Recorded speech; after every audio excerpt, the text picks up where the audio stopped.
क्यों माता काली ने भगवान शिव के ऊपर अपना ही पैर रख दिया? जानबूझ के रख दिया या फिर गलती से रख दिया? तो आइए इसकी असली कहानी बताता हूँ। प्राचीन काल में राक्षस रक्त बीज नाम का एक राक्षस था। उसको एक विशेष वरदान प्राप्त था। जब उसकी रक्त की बूंद गिरती तो उसके जैसा ही एक नया रक्त बीज जन्म ले लेता था। जब नए रक्त बीज का रक्त गिरता तो उसके भी और नए रक्त बीज जन्म ले लेते थे। ऐसे करके करके हजारों नहीं बल्कि सैकड़ों रक्त बीज हो चुके थे। अब उस राक्षस ने पृथ्वी पर इंसानों को ही नहीं बल्कि देवताओं को भी त्रस्त करके रखा था। अब उसे मारना बहुत ही कठिन हो गया था। तभी माँ दुर्गा ने अपने भयंकर क्रोध से एक शक्ति यानी कि माँ काली का जन्म लिया। जैसे ही माँ काली ने युद्ध शुरू किया तो वही हुआ जिसका सभी देवताओं को डर था और सैकड़ों नए रक्त बीज उत्पन्न हो गए। ये देखकर माँ काली का जो क्रोध था उससे 100 गुना ज्यादा बढ़ गया। अब माँ ने जैसे ही उस राक्षस पर त्रिशूल चलाया तो उसका सिर धड़ से अलग हो गया। तुरंत माँ ने अपनी जीभ को बहुत लंबा किया और रक्त बीज के रक्त को गिरने से पहले ही पी लिया। फिर ऐसे ही सभी रक्त बीज का वध करके उनका रक्त पी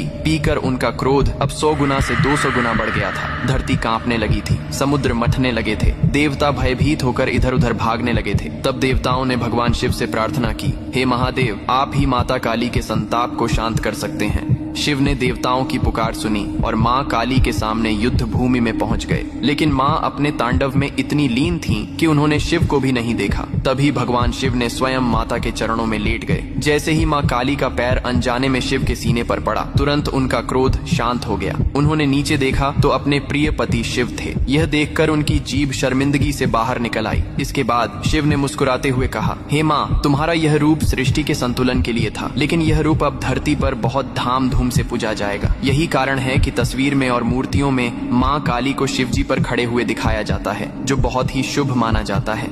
आप अपने घर में माता काली या भगवान शिव की पूजा करने के लिए ये मंदिर खरीद सकते हो, जो कि बहुत सुंदर और अच्छा लगता है। यहाँ टाइप करके आज ही अपने घर मंगाए। अगर इसी तरह पुरानी फैक्ट और नॉलेजेबल वीडियो पाना चाहते हो तो फॉलो जरूर करना। हर हर महादेव, जय श्री राम।